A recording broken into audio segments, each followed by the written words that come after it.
Hey, welcome to Fireside Technique. My name is Jake. I'm sorry for the homemade intro here, but we're still in quarantine. But I wanted to introduce this third and final part of this Polynesian turtle series that we've been working on or releasing over the last several months. And just to recap, I started this, or I took on this project because I was noticing some inefficiency in my tattooing. For example, when I would go and tattoo at conventions and I was doing smaller work, things that should take an hour, 2 hours, 3 hours, I was struggling to finish them in a reasonable amount of time, and I just wasn't happy with the results. And I think that's because of the style of tattooing that I've been doing over the last several years. Large scale, painterly, illustrative work where I get multiple passes on the tattoo. I get to layer over color again and again. And while I love that style, it was affecting my efficiency as a tattooer, my ability just to put in solid lines and put in solid fills. So I took on this Polynesian turtle because I knew that it would challenge me and I had to get it right, or any errors would really glare through. So I hope you enjoyed it. I hope you've enjoyed the series overall.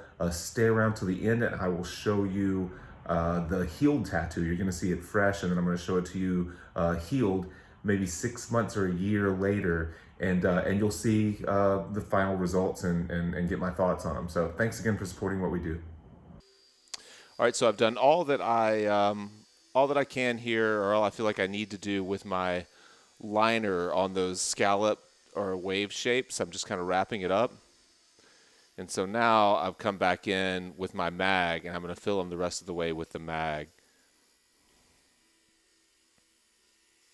which is a good move. This, in my opinion, is the way to do it. You could have stayed with that liner, but like I said, the liner just it causes more trauma. There's more likely that you'll cause trauma, and it's just a little slower. So switch out to your mag, and especially once you've built those lines up on either side, it makes this super easy. You don't have to worry about how careful you're being with that mag getting up to the lines, because the lines are so thick that you can hit them and not run over the top of them and then and onto the other side. So this is the way that I do this kind of stuff a lot. I've found it over a quarter of a century of doing tattoos now. I've found that this is the best way to get really solid black work, is to kind of beef up your lines to a point that you can come through with your mag and get up against those lines and make for real solid tattoos. Sometimes, if you're not really careful, the risk that you run is that it heals differently on the areas that you used with your liner than it does on the areas that you used your mag.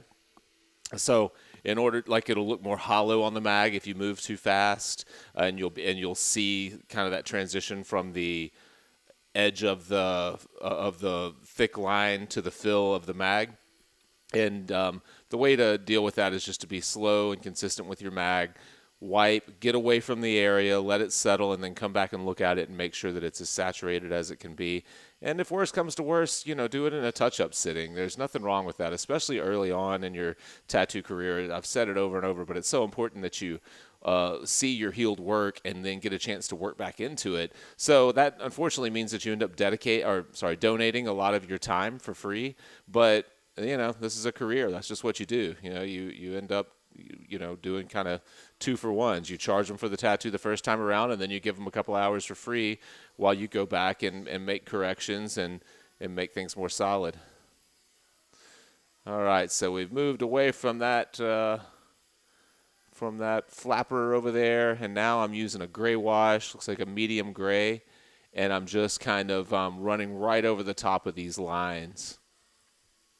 And those lines were single pass, kind of. I don't think they were wash lines. I think I used black ink to do them, but I was kind of quick with them, so they're probably pretty inconsistent, which doesn't matter to me because all they're adding now is an element of texture.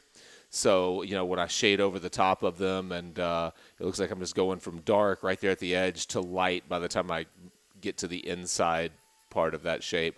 And those lines don't really have to be super consistent. They're going to sit underneath that gray wash, and they're just going to add a little visual interest. I hope that's my goal. Back real quick to the filling and the reason for building up those lines before you fill your black, aside from it making easier work with the mag where you can get up onto the line without worrying about going over it, a lot of times what people will do, and it's a really obvious beginner error that I see a lot, is your fill doesn't quite meet your line. So you think that you've gotten the fill with the mag all the way up to your line, but there's just this little hollow kind of sliver between your fill and your line, and you don't really see it until it heals, until the tattoo heals, and then it's pretty obvious. And if you look at any like 90s tribal tattoos, you'll see that stuff pretty often. You'll see it where there's this little like slight bit of skin tone between the line and the fill, and you would think it wouldn't stand out that much, but that little bit of skin tone just really, your eye can pick up on it so easily. It's really disruptive to your eye, and it makes the piece look not as solid. So that's another reason that I make sure that I kind of beef up my lines to a point that when I hit them with a mag, I'm sure that I'm not going to have that little sliver of skin tone. Another way to do that is to single line and then do all of your fill, do all of your mag work and fill all your solid black, and then come back with your liner or your round shader or something at the end and make sure that connection is really solid. So going back and kind of making sure that your fill butts up to your line and those are nice and solid. You can do it whichever way is more comfortable for you. There's not really a right or a wrong, whether you beef up the line and then fill it, or whether you fill it and then come back with the liner and make the connection. It doesn't really matter.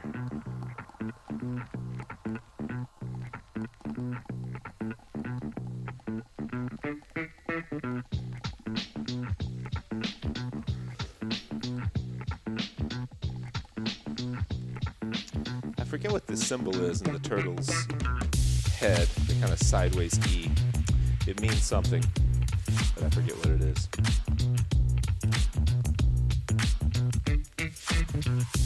You can let me know in the comments, because I'm sure a few of you guys know.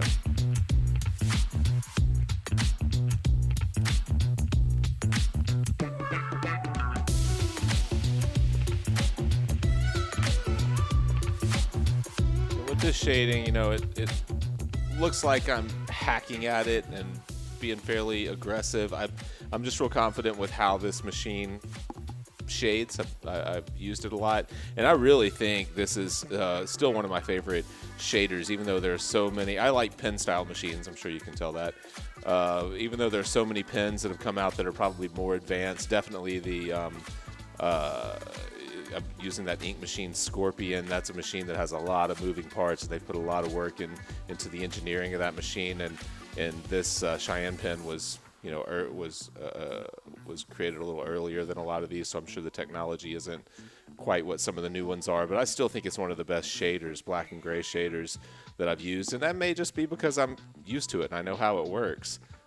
A lot of times that's hard, that's really the biggest thing, is just learning how the machine works. And if it works with the way that you naturally move your hand, it doesn't matter really what they created it for. If it's not supposed to be a liner, but you found a way to make it line, well, great. It's a liner for you. It doesn't have to be a liner for anyone else. Like I was saying earlier, I've heard a ton of people say that the Cheyenne machines are the worst lining rotaries that they've ever used, and it's like, man, I've used them to line for years. They're not super fast, they're definitely liners that get single pass lines in much more efficiently, but I'm not someone that depends a lot on single pass lines. Like I've told you guys over and over before, I like to come back at the end of my tattoos, when they're not something like this, say it's an illustrative tattoo or a color tattoo, I tend to come back at the very end and sculpt all of my lines after all my color work. Just because I like the look of those fresh lines on top of the color, and when you're pounding color over the top of your lines, you end up kind of muting them out and making them look softer. And I love to come back and really sculpt lines and get nice tapers and all that stuff at the end of my tattoos. So getting a great single pass line is not really a concern for me. It's not something that I'm focused on. So I can use a machine like this to get, and they put in, fine lines for me.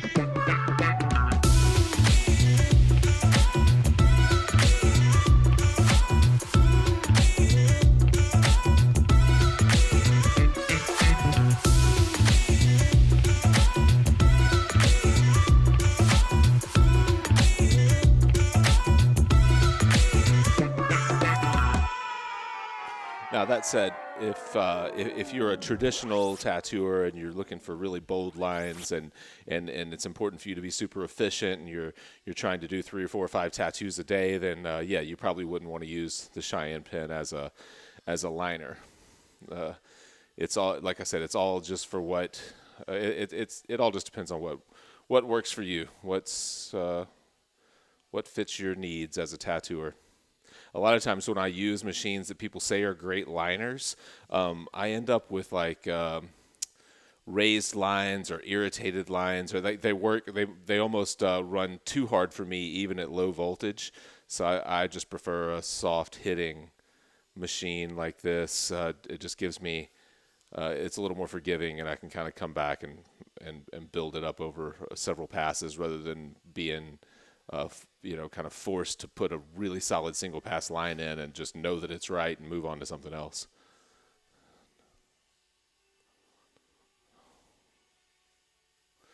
Still using this dark gray or medium gray. I assume that it's probably like Eternal's dark gray wash, or what I've been using a lot lately is the Empire. I really like those Empire gray washes. I don't remember which one this is that I'm using right now. Whatever it is, it's the darkest one that I can get away with, I would imagine. I typically start with the darkest gray, start with black and then to dark gray and then work towards lighter grays if I need them. In this tattoo, I don't think I'll need anything lighter than just the dark gray, whether it's Eternal or Empire or whatever it is, just because I can taper how dark it is by how fast I move my hand, the amount of pressure that I put on the skin, all that kind of stuff. Think of it like if you were using a pencil to do a black and gray drawing. You can vary how dark any area is by how hard you press with the pencil or how many times you go over it and that kind of stuff. It's a similar idea, using blacks or dark grays to create medium and light grays. There's so many Instagram videos out now where people are using liners and kind of whip shading using these kind of stippled effects that give the illusion of really smooth grays. That stuff's really cool. I've been playing with that a little bit. Not with this machine. It doesn't work well with the Cheyenne, but with the Dan Cuban, the Sidewinder, I can create those like stippled effects where you just kind of whip solid black with a really small liner configuration, and it kind of looks like spilled pepper a little bit. And if you're really, careful with those, you can create the illusion of a very, very smooth, buttery gray blend. There are a lot of people out there that are doing it much, much better than I am. I love watching that stuff.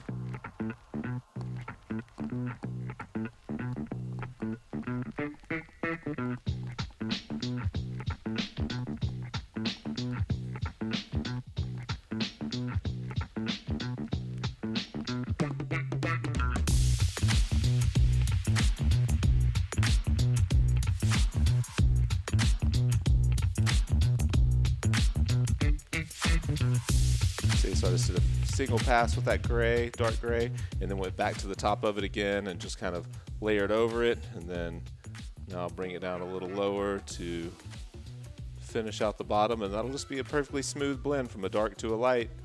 And it was all done with the same gray wash. I didn't have to use a dark, medium, and light gray wash at all.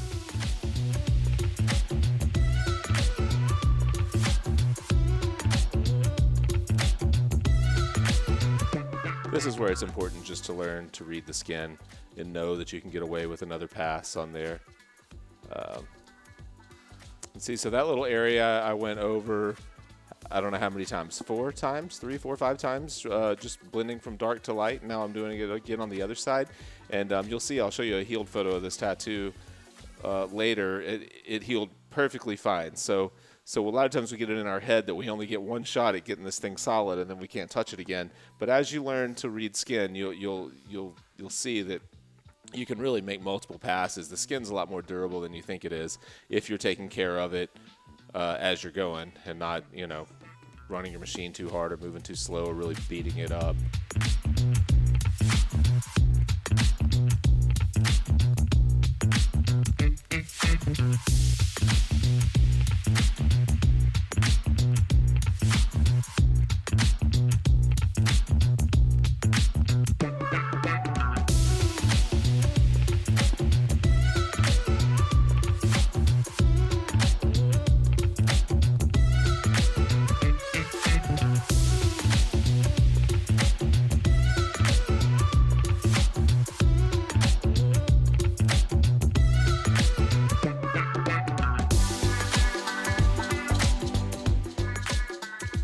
these areas you can really tell, like kind of turning that mag on its side and just whipping it up it just to like softly make those shapes fade out.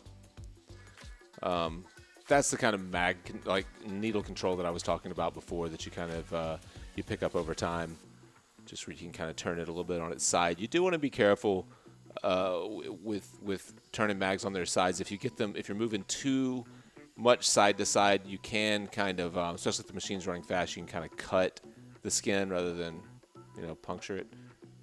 So here, this is a perfect example. That mag, that's a 13 mag up on its side, and I'm just lightly making contact with the skin just to get that slight bit of shading off of the side of that line.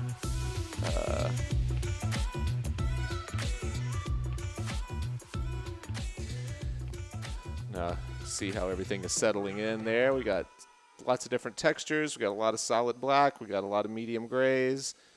Fairly unique looking Polynesian turtle. Definitely my style of Polynesian turtle.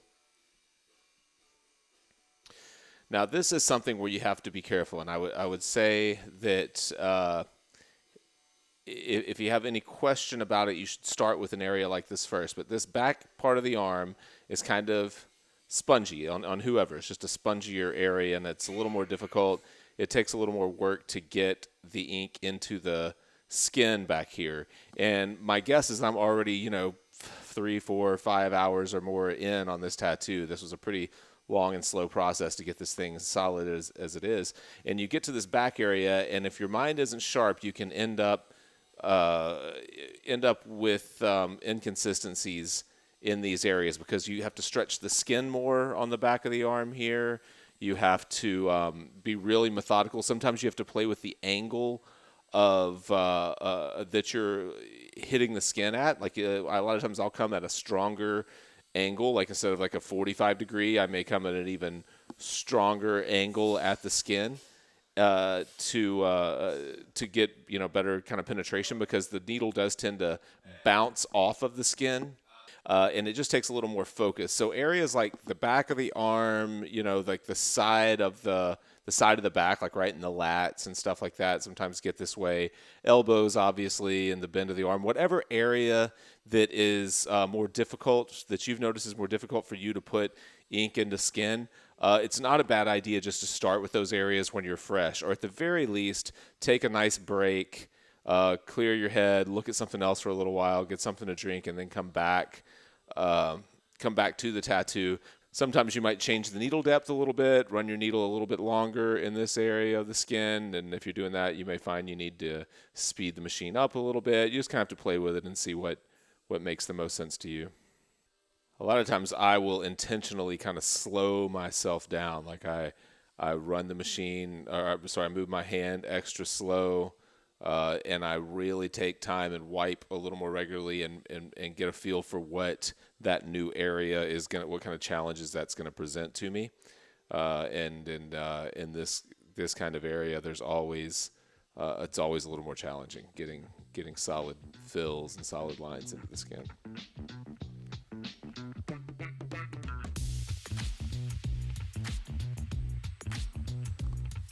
But on the bright side, we're getting close to wrapping this tattoo up. It was definitely a full day, even though it was just a shoulder cap. It was probably a 6 or 8 hour day overall. And that's another testament to using something like Bactine or some type of a topical. That just the ability for your client to sit comfortably, sit still. I know a lot of people feel like that they have the no pain, no gain mentality to tattooing, and that's fine when you're doing bangers. You're doing 1 and 2 hour tattoos. But if you get to a point where you're working off of day rates, or people are traveling to get to you and they're sitting for full days, you're only doing one big tattoo a day, like so many of us are these days.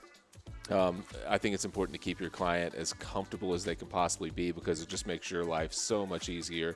And if it's a multi-sitting tattoo, you want them to have a positive memory of the experience. You don't want them dreading coming back for that next sitting and thinking about how painful it was and how long they had to sit and all that. You want them leaving thinking that it was a pleasant experience, and and they had a good conversation and it wasn't too painful, and they left with with the start to a tattoo that they love and all that stuff. So I can't preach enough about using something like Bactine, doing whatever you can to keep your client comfortable.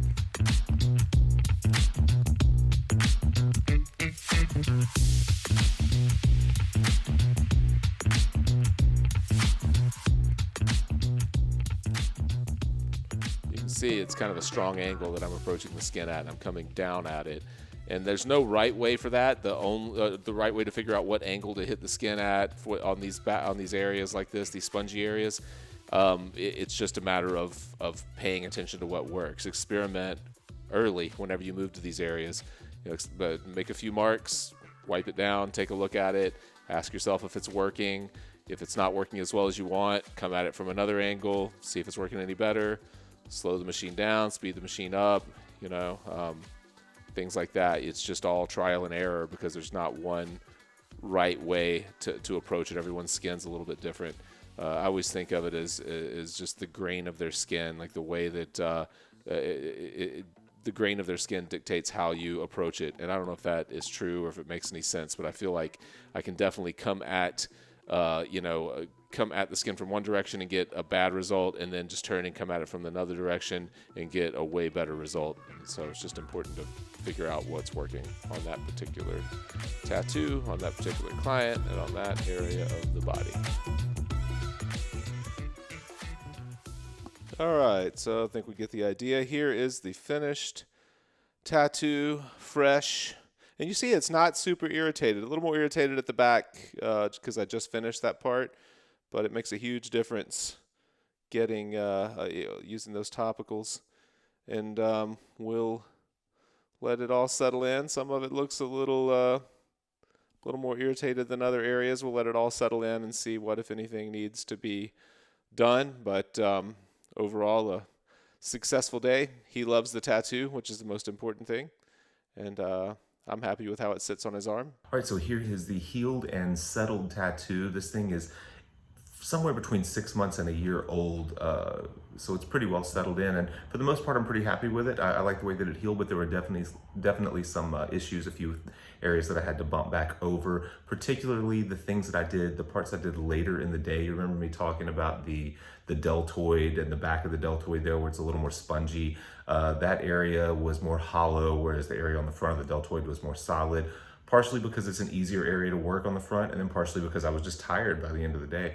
Also, some of the areas that I filled with a liner, you might notice, are a little bit hollow, but no big deal. All of it could be bumped back over, and the skin wasn't really damaged or anything, so happy with it overall. It was a good experience. I hope you guys enjoyed it, and be sure to leave us a comment. Let us know what you think. If you'd like for us to do more of this kind of thing, thank you, as always, for supporting the Fireside Tattoo Network.